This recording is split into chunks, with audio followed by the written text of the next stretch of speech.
Hello everyone.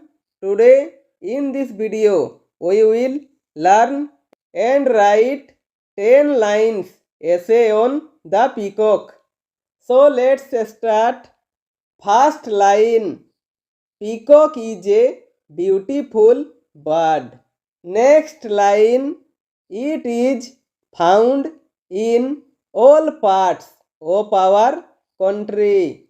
Next line: Its feet are very rough.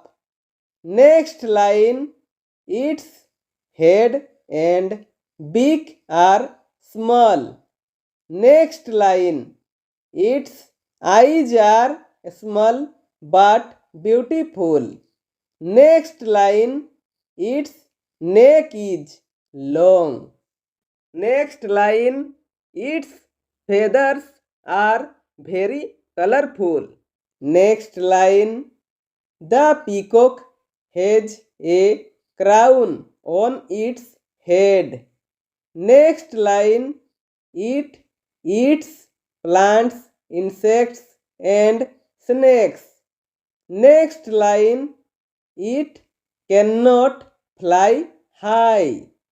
Next line: It dances when there is thunder in the sky. Next line: It is our national bird.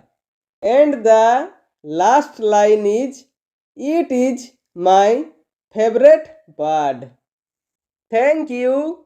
Please like, share and subscribe for more videos.